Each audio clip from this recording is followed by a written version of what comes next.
मेरो नाम चाहिँ करुणा कुँवर, म चाहिँ मनोविद साइकोलोजिस्ट, म चाहिँ मानसिक स्वास्थ्य तथा परामर्श केन्द्रमा कार्यरत छु।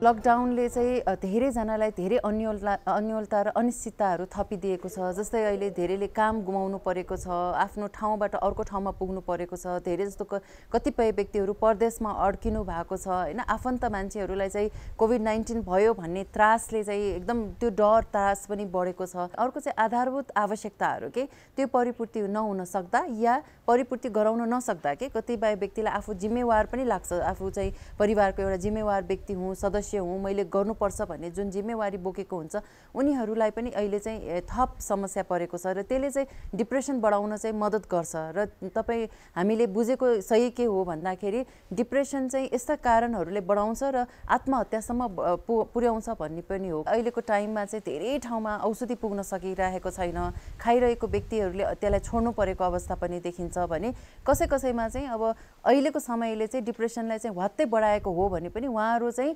उपचारको लागि पहुँचमा नपुगेको चाहिँ हुनसक्छ, जसले गर्दाखेरि चाहिँ यस्ता सिचुएसन्सहरू चाहिँ आउन पुगे।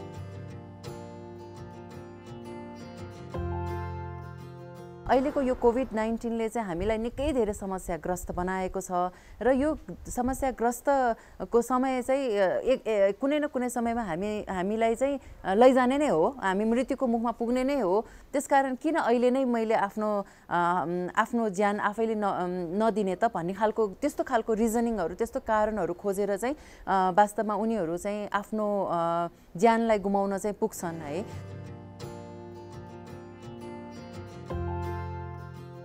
डिप्रेसनमा विशेष गरी व्यक्तिहरू चाहिँ राति सुते पनि बिहान पहर 2-3 बजे चाहिँ निन्द्रा उसको खुल्ने अनि सुत्न नसक्ने हैन, छटपटी हुने, खान मन नलाग्ने या धेरै खाने हैन, नैराश्यका कुराहरू चाहिँ धेरै समयहरूमा गर्ने र वास्तवमा उनीहरूले चाहिँ आफूलाई ज्यान पनि गुमाउन रेडी भएको, मलाई चाहिँ बाँच्न मन छैन भने जस्तो खालका कुराहरू चाहिँ पटक पटक गरिरहेका हुन्छन्।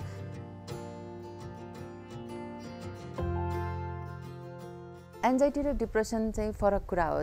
एन्जाइटी चाहिँ चिन्ताको रोग भयो, डिप्रेसन चाहिँ त्यो स्याडनेस, नैराश्यता भयो कि यसको लक्षणहरू नै फरक हुन्छन्। ओके, सो मानिसहरू चाहिँ एन्जाइटीमा चाहिँ प्रायले आत्महत्या गर्दैनन्, तर एन्जाइटीमा चाहिँ डिप्रेसन पनि दुईटा मिक्स भएर आउँछ। कसैलाई चाहिँ त्यो दुइटै हुन्छ कि त्यसलाई कोमोर्बिड भन्छ। सो त्यो कारण त्यो दुइटै मिक्स भएकोमा चाहिँ एङ्सियस पनि देखिन्छ मान्छे, डिप्रेसिभ पनि देखिन्छ। तर एन्जाइटी मात्रै भएको व्यक्तिले चाहिँ फेरि मर्दैन, उसलाई चाहिँ छटपटी चल्ला, ओहो के होला ल, मेरो जीवन के होला कसो होला त्यस्तो खालको चिन्ताहरू चाहिँ हुन्छ हैन। तर उसले आफ्नै हत्या गर्न चाहिँ सक्दैन।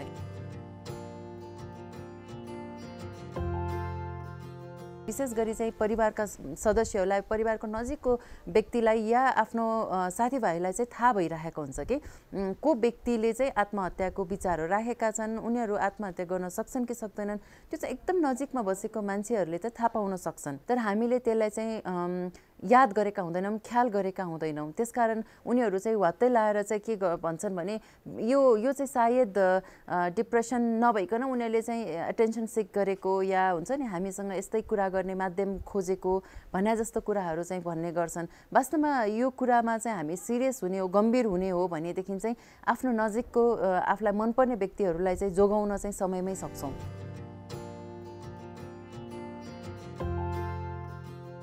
आफैले पनि म डिप्रेसनमा गएको हो कि होइन भन्ने कुरा पत्ता लगाउन चाहिँ एकदमै सहजै छ। जस्तो कि हामीले दैनिक जीवनमा चाहिँ रमाइलो लाग्ने, इन्जोय गरिराख्ने, जस्तै उदाहरणको लागि साथीभाइहरूसँग जान ओर्न, भेट्न, केही खान, केही गर्न रमाइलो लाग्ने कुराहरू चाहिँ अचानक चाहिँ नरमाइलो लाग्न थाल्छ। कतै नजाउँ जस्तो लाग्छ, भित्रै बसिरहँ जस्तो लाग्छ, हो हल्लादेखि टाढा रहँ जस्तो लाग्छ। कतिपय अवस्थामा दैनिक रूपमा गरिरहेका कुराहरू जस्तै अफिसकै कामहरू होलान् हैन, घरको दैनिक जीवनका क्रियाकलापहरू होलान्, त्यस्तोमा नि झर्को लागेर आउने अनि आफूलाई चाहिँ एकदम गाह्रो गरेर केही काम गरिरहेको छु भने कसैले चाहिँ पछाडिबाट धकेली दिएरै गरिएको जस्तो हैन, कसैले चाहिँ ल त गर भनेर एकदम पुश गरेर गरेको जस्तो महसुस हुन थाल्छ। र त्यो चाहिँ लगातार रूपमा 2-3 हप्ताभन्दा बेसी हुन थाल्यो र त्यो चाहिँ क्रमिक रूपमा दैनिक नै आफूलाई त्यस्तै फिल भइरहेको छ भने हुनसक्छ त्यो डिप्रेसनको सिम्पटम्स पनि हुनसक्छ भनेर आफैले पनि महसुस गर्न सकिन्छ। र साथसाथै त्यसमा चाहिँ निन्द्रा र खानापिनको पनि कुरालाई चाहिँ याद गर्नुपर्ने हुन्छ कि अचानक निन्द्रामा गडबडी हुन थाल्यो, बिहान पख अचानक बिउजिन थालियो र हुनसक्छ खानाहरूमा पनि या धेरै खान मन लाग्यो या थोरै, अनि कहिलेकाहीँ चाहिँ खानाहरूमा पनि अब खाना धेरै मन लागेको छ भने गुलियो चिजहरू खान मन लाग्ने या कार्बोहाइड्रेट्स धेरै खान मन लाग्ने त्यस्तो भइरहेको हुन्छ। त्यसले गर्दा मोटोपनहरू पनि वात्तै लाएर बढ्ने या खान मन लागेको छैन भने वात्तै लाएर चाहिँ वेटहरू घट्न थाल्छ कि। सो त्यस्तो अवस्थामा चाहिँ आफूलाई चाहिँ केही न केही समस्या भइरहेको हो कि भन्ने कुराको अन्दाज गर्न सकिन्छ। अर्को चाहिँ दोस्रो भनेको चाहिँ आफ्नो नजिकको चिनेको एकदमै नजिकको मान्छेले पनि फिडब्याक दिइरहेको हुन्छ कि तिमी पहिलाको जस्तो छैनौ, तिमी पहिला जस्तो कहीँ आउँदैनौ जाँदैनौ, किन आजकल इन्जोय गर्दैनौ, तिमी अनुहारमा पनि अलिकति मलिनता देखिन्छ, नैराश्यता देखिन्छ, तिमी दुखी कुराहरू गर्छौ। यस्तै अरू व्यक्तिहरूले पनि प्रतिक्रियाहरू चाहिँ दिइरहेको हुनसक्छ।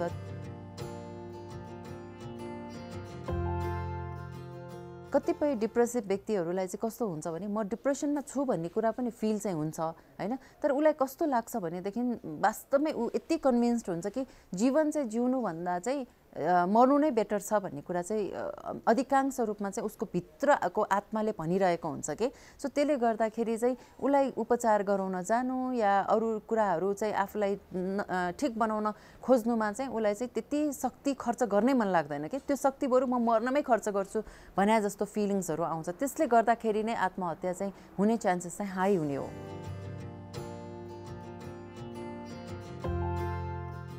नजिकको मान्छेहरूले चाहिँ के याद गर्नुपर्ने हुन्छ भने उसले नैराश्यतापूर्वक केही कुराहरू राख्यो या हुन्छ नि उस दैनिकी जीवनमा फरकपन आयो, कहिलेकाहीँ काममा पनि उसको चाहिँ उतार चढाव भएको हुनसक्छ कि उसले काममा जुन पर्फर्मेन्स पहिला गर्थ्यो त्यो गर्न छाड्यो।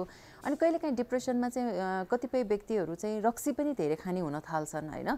सो त्यसरी चाहिँ केही कुराहरूमा चाहिँ उसको चाहिँ बढी के उसको हुन थाल्यो जुन चाहिँ अनहेल्दी हो, यस्ता कुराहरू देखिन थाल्यो भनेदेखि चाहिँ उसलाई कसरी सहयोग गर्ने भन्नेमा चाहिँ परिवारहरू चाहिँ सचेत हुनु चाहिँ एकदमै महत्त्वपूर्ण छ। कतिपय समयमा चाहिँ अब जो बिमारी भएको छ, जसलाई चाहिँ गाह्रो भइरहेछ उसलाई भन्दाखेरि चाहिँ ऊ मान्दैन कि उपचार गर्न जाउँ भन्दाखेरि मलाई के भएको छ र तिमी नै जाऊ भने जस्तो कुराहरू हुन थाल्छ।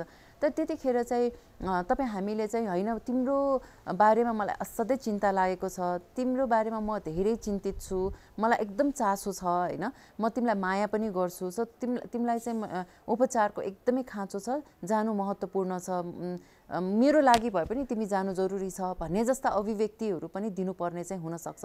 त्यो गर्दाखेरि कतिपय आफन्तहरूले चाहिँ के गर्ने, किनभने त्यो फेजबाट गुज्रिएको व्यक्तिसँग झेल्दा कति मान्छेहरू वाक्क भइसकेका हुन्छ कि, र कहिले चाहिँ आत्महत्याको कुराहरू उनीहरूले गरेको कुरालाई पनि यो हामीलाई त्यत्तिकै उ गर्नलाई धम्की देखाउनलाई गरेको भने जस्तो कुराहरू बुझेको हुन्छ। मर्ने हो भने मरे भइहाल्यो नि, मरे होइन अहिलेसम्म भने जस्तो कुराहरू गर्छन् कि आफन्त मान्छेले पनि, तर मरेपछि त मरिहाल्यो नि होइन।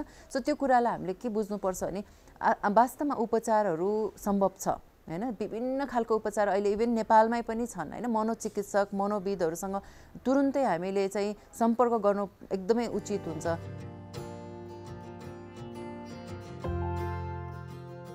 के भनिन्छ भने डिप्रेसनमा जस्तो कि अन्तिम अवस्थामा कि आत्महत्या गर्नलाई इभन डोरी नै लिएर बसेको अवस्थामा पनि एकचोटि चाहिँ उसले के सोच्छ अरे भने कतै म बाँच्न पो सक्छु कि, बाँच्ने केही आधारहरू पो छन् कि, यस्तो आशाका कुराहरू केही ल्याउने चाहिँ प्रयास गर्छन् भनिन्छ कि। सो त्यो गर्ने बेलामा चाहिँ उसले कुनै पनि एउटा सानो कुरा पनि आफू बाँच्ने आधार देख्यो भने चाहिँ ऊ बाँच्न सफल हुन्छ, र हामीसँग सफलताका कथाहरू त्यस्ता धेरै छन् होइन। त्यस कारणले गर्दाखेरि बाँच्न सम्भव बनाउन सकिन्छ र बाँच्न सम्भव पनि हुने भएको भएर जसले थाहा पाउनु भएको छ, जो अगाडि हुनुहुन्छ, हामी सबैजना मिलेर उहाँहरूको लाई चाहिँ एउटा सहायता गर्नु चाहिँ महत्त्वपूर्ण राख्छ। प्राय जस्तो समयहरूमा चाहिँ उनीहरूलाई सोधेर गरेर भएन भनेदेखि चाहिँ उसलाई चाहिँ तपाईहरूले चाहिँ प्रेसर दिएर पनि लैजानु नै पर्ने चाहिँ आवश्यकता हुनसक्छ कडा खालको डिप्रेसनमा।